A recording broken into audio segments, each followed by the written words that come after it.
Foi. Então, eu vou começar. Hoje nós vamos falar sobre figuras de linguagem, tá? Não sou professora de português, então eu vou me colocar como estudante normal, tá? E eu vou explicar, né, acima daquilo que eu estudo, aquilo que eu sei, e é assim, né? A gente vai trocando as experiências, tá? Então, claro que se tiver alguém, né, para corrigir alguma coisa ou acrescentar, fica à vontade, tá? Álcool em gel. Então, eu vou começar, tá? Com algumas só e é bem aleatório mesmo, tá? E a primeira é prosopopeia, tá? Eu vi várias questões caindo sobre isso e, enfim. Prosopopeia é uma figura de linguagem, tá? Em que o orador, o escritor, empresta sentimentos humanos e palavras a seres inanimados, animais, a mortos ou ausentes, tá? Se eu estiver olhando para lá é porque eu estou lendo, tá bom? Prosopopeia também pode ser chamada de personificação. Vamos aos exemplos. Às 7 da manhã, a rua acordava, né? Então, o acordar é uma característica, né? Uma atitude, uma ação de pessoas, né? E no caso, a gente entende quando fala que a rua acordava, né? No sentido de que as pessoas, elas acordam, né? Pode ser nesse sentido, né? Pode também ser no sentido de acordou porque saiu da ignorância, né? Pode ser, né? Enfim, a gente tá falando sobre, né, sei lá, finalmente a rua, né, acordou, percebeu, né, que, enfim, eleições chegando, tal, que esse negócio de comprar voto não funciona, entendeu? Ou começou a entender melhor sobre política, pode ser. Como qualquer outras interpretações, né, a rua acordava, é muito subjetivo. Era uma situação difícil, até uma porta pensa mais que ele, né? Então, tá aí, né? Porta não pensa, mas, né? Aquela ideia de que a porta teria uma atitude melhor, né? Enfim, é uma ideia, né? Para você tentar inferiorizar, né? O ele, né? Que a gente não sabe quem é, mas a figura é a porta pensa e portas não pensam. Tá? O céu vai se tornando roxo e a cidade aos poucos agonizando, né? Então, enfim, a gente sabe que o asfalto, o concreto, os prédios não agonizam, né? São as pessoas, as suas vivências, né? Que vão, né? Que tem esse sentimento de agonia. Seus óculos eram imperiosos, né? Então, dando aí uma qualidade, uma característica, né? Que poderia dar também para uma pessoa. O bonde passa cheio de pernas, né? O bonde está cheio, está lotado, né? Então, nesse caso, né? Bondes não têm perna, mas, enfim. A neblina roçando no chão se impressa, né? Então, uma característica, né, que a neblina, lógico, ela não vai fazer isso, né? O essencial é achar-se as palavras que o violão pede e deseja, né? Aquela ideia de como se o violão escolhesse as músicas, né? Muito pela inspiração, deixa acontecer, entendeu? O que você vai tocar, não sei o que, deixa que o violão, né? Espere, deseje, aquela coisa que você vai violando e não sabe o que você tá, você não tá ainda pensando no que você vai tocar, né? Então, o negócio, né, vai fluindo até, enfim, tá bom? É isso. Uma expressão que eu gosto muito de usar no dia a dia é quando eu estou andando sem rumo, né? Tipo assim, eu falo, pra onde você tá indo? Tô indo pra onde as minhas pernas estão, né? Onde as minhas pernas escolheram ir. Então, aí também seria uma prosopopeia, porque pernas não escolhem, né? É isso.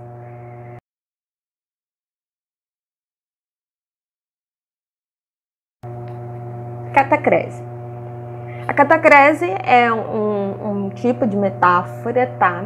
Que já está ali absorvida no uso comum das pessoas, da língua, e que o emprego é tão recorrente que meio que o povo já se acostuma, né? E ela serve também para suprir, né, a falta de uma palavra específica, né, para determinada coisa. Vamos aos exemplos. Montou o cavalo no burro bravo, né? Então, montar o cavalo, a gente entende que a gente não está montando literalmente o cavalo, né? Porque o cavalo ele já vem da natureza montado, né? Mas assim, mas o ato de você subir no cavalo, né? Você vai usar que outra palavra para substituir? Não tem, a gente montou a cavalo e ponto, né? A mesma coisa, né? O que a gente usa mais ainda, né? Apressadamente todos embarcaram no trem, né? Então, tipo, embarcar é algo específico para entrar numa embarcação, mas o trem não é uma embarcação, né? O ônibus também é muito, né? Local de embarque e desembarque, né? Então, assim, mas ficou, né? É uma metáfora, né? Tipo assim, embarcar no trem, né? Enfim, é uma palavra, né, que você vai substituir pelo quê? Né? Sem ser a expressão, entrar no trem, ok, mas tipo, como é que você bota lá um embarque e desembarque? Vai substituir pelo quê? Então, assim, necessariamente o embarcar, o desembarcar, né, é uma metáfora, porque serviria para outra coisa, serviria para o barco, mas a gente usa em qualquer meio de transporte, então, é isso. Tá bom?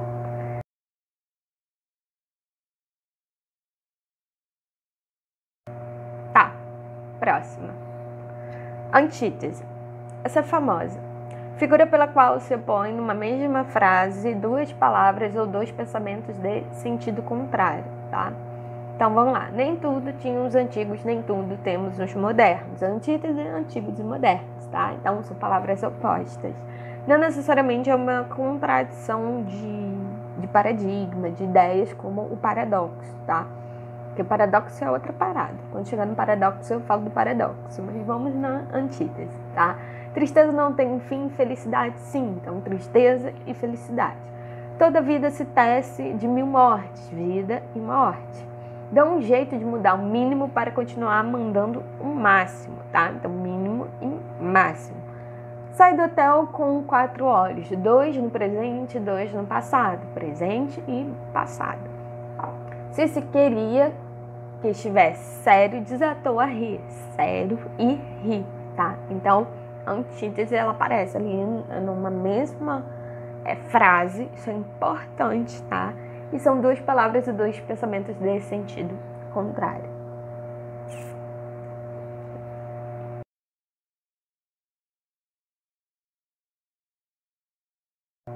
Hipérbole. É ênfase expressiva resultante do exagero da significação linguística, tá? Então vamos lá. Era possível ouvir o grito irritante daquelas lindas crianças que choravam rios de lágrima enquanto suas mães terminavam de preparar o café da manhã, né? Literalmente elas riam rios de lágrima? Não, tá? Mas, né, é uma expressão aí para dramatizar a situação. Só contava piada e fazia graça até que todos morressem de rir. Eu, na verdade, possuía todas as pedras que há no mundo, né? Então, expressões como todas, sempre, nunca, pode, né, ali, né, reforçar uma hipérbole, tá? Isso dava um resultado a mais refinada má criação que se pode imaginar, né? Então, aquela ideia, né? Que exagero, né? Imagina! Tá? Então, é simples, né? A hipérbole. Na verdade, figura de linguagem, de modo geral, é questão mesmo de contato, né? Quanto mais você lê, você ouve, você exercita, mais você vai pegando ali a segurança, tá? De estudar figuras de linguagem.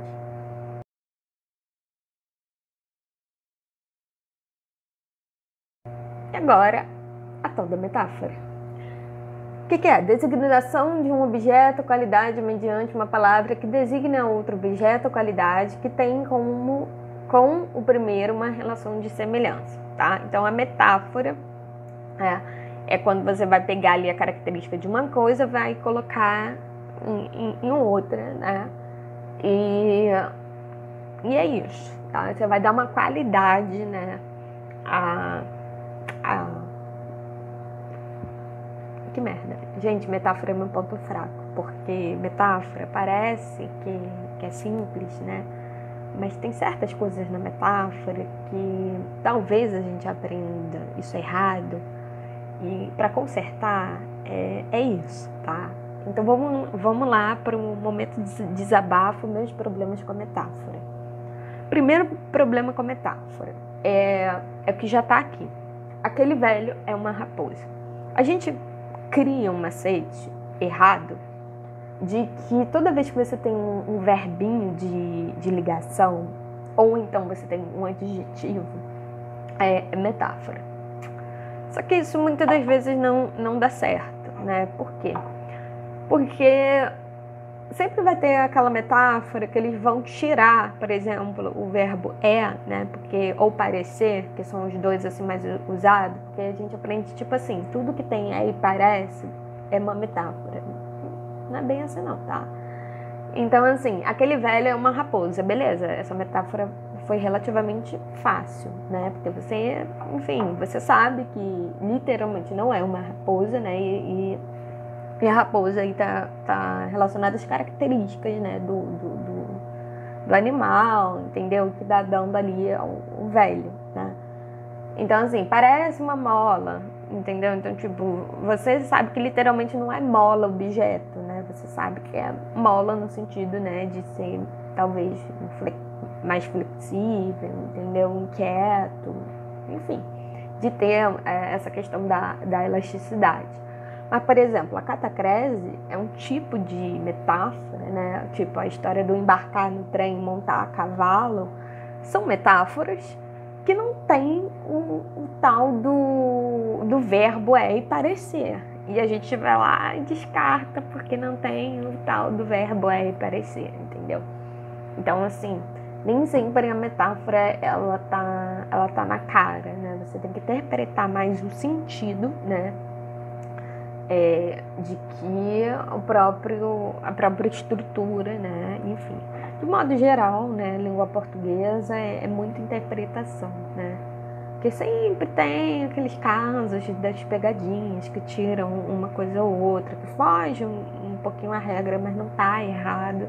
Então, assim, essa questão da metáfora é isso, tá?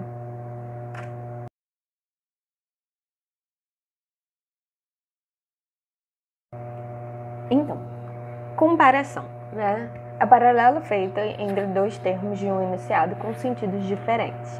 Meu amor é simples, dora como a água e o pão, como o céu refletido nas pupilas de um cão, né? Então, aí a comparação está como o céu. A comparação é um pouco mais fácil de identificar porque tem a preposição como, tá? Aquele ser desprovido de inteligência era como palhaço, não queria saber de nada, só contava piada e fazia graça até que todos morressem de rir. Então, a comparação é bem tranquilo, tá? Até onde eu sei, toda comparação tem o como, né? Enfim, é uma coisa assim bem direta, que é diferente da metáfora, tá?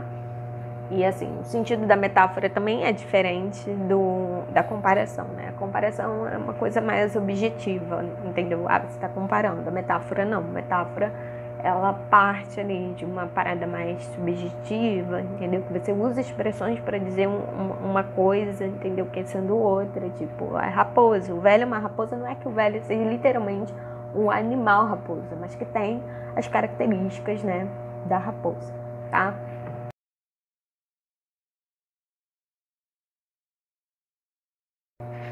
Pleonasmo, redundância de termos no âmbito das palavras, mas de emprego legítimo em certos casos, pois confere maior vigor ao que está sendo expresso. Então, pleonasmo é tipo uma ideia também para reforçar, tá? A mim ninguém me engana. É óbvio que se ninguém me engana, é a mim. O brilho do sol naquele dia ensolarado não era suficiente para animar os adultos. O brilho do sol no dia ensolarado, tá? Ele riu frouxamente um riso sem alegria. Riu um riso, tá? Então, é tranquilinho também o pleonasmo, tá? Só tem que prestar atenção um pouco na forma, nas expressões, tá? Então, tipo, você falar, um riso é mais na cara, né? É mais claro do que o brilho do sol no dia ensolarado. Tudo bem que dia ensolarado é fácil, porque a gente entende a questão do brilho do sol. Mas eu tô falando no sentido que às vezes usam, né, bastante sinônimos, né, expressões sinônimas, mas que dizem a mesma coisa, tá? Então, é isso.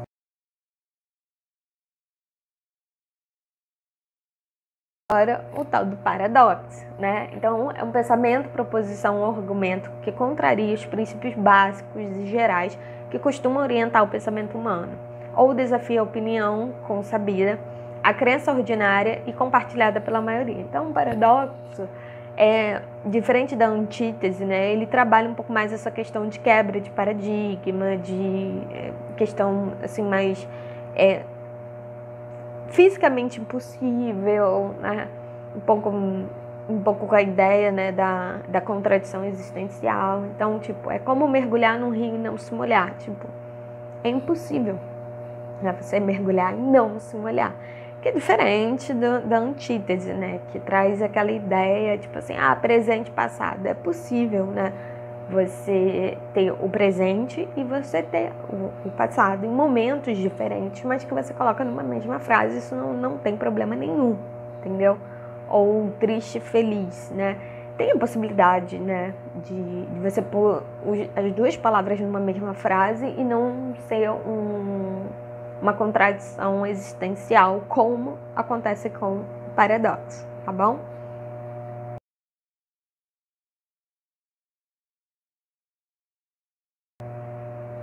Gradação. A gradação é uma figura que consiste em dispor várias palavras ou expressões que se enriquecem mutuamente em progressão ascendente ou descendente, à custa de muitos trabalhadores, de muitas fadigas e, sobretudo, de muita paciência.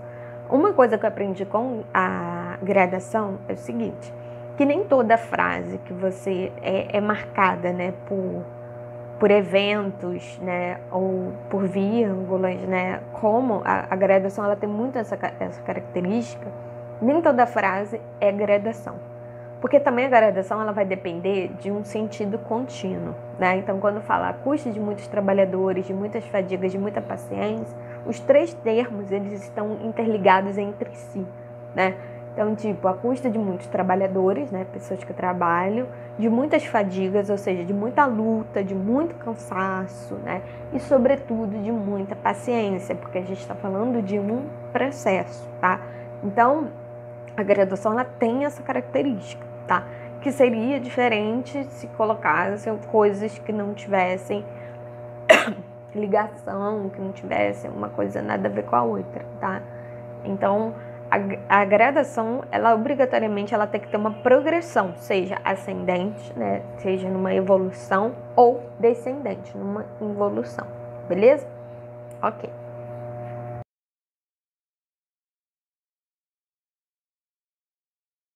Onomatopeia é a formação de uma palavra a partir da reprodução aproximada com os seus recursos que a língua dispõe, de um som natural a ela associado.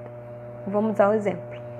O brilho do sol naquele dia ensolarado não era suficiente para animar os adultos que acordavam com o trim do relógio, quer dizer, do despertador, para trabalhar. Então, esse trim é a onomatopeia, tá? Porque ele está reproduzindo um som, né? Da mesma forma que se reproduz o tic-tac, o toque-toque de quando você bate, né, em algum lugar, tá? Então, a onomatopeia é essa reprodução, tá bom?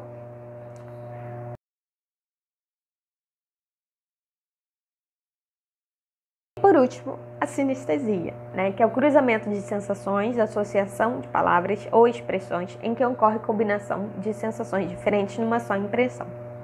Vamos aos exemplos. A voz áspera daquele cantor nos fazia ter vontade de morrer. Então, voz está falando de um recurso auditivo, né? Não, na verdade é fonal, né?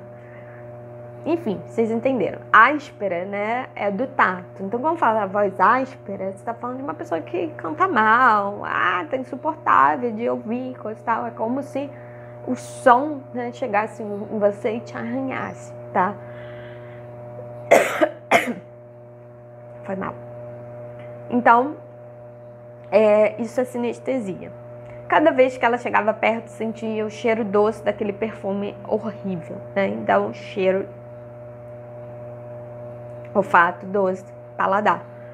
Então, a gente tem muito aquela ideia, tipo assim, cara, você não pega e bebe o perfume pra ver se tem açúcar, né?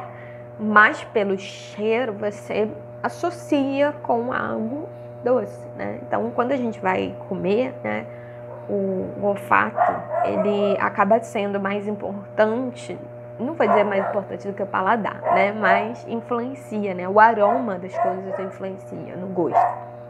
Então, cheiro doce, né? Tá aí a sinestesia, né? E a sonorização colorida do aroma. Sonora, som, audição também, né? Questão colorida é a visão, né, que você vê as cores, e o aroma, a questão do cheiro, tá? Então, a onomatopeia. Onomatopeia não, gente, é sinestesia. É uma expressão que eu gosto muito, né? Gosto, enfim, né? Aquela ideia de, esse café tá com gosto de barata. Já comeu barata? Não, mas a gente associa o cheiro com o gosto. Uma outra coisa também que eu adoro, escuta o cheiro, né? Quando você tá cozinhando, né? E fica, enfim, fazendo aquele barulhinho, né? De, enfim, sei lá, barulhinho de fritura, barulhinho da coisa ali sendo cozida, água fervendo e tal, não sei o que. E você cheira também, né? Você sente o cheiro da comida. Então, é tipo escuta o cheiro. Porque quando você ouve, né, você já associa o cheiro. Então, assim, é bem interessante. Então, gente, é isso. Beijo e tchau.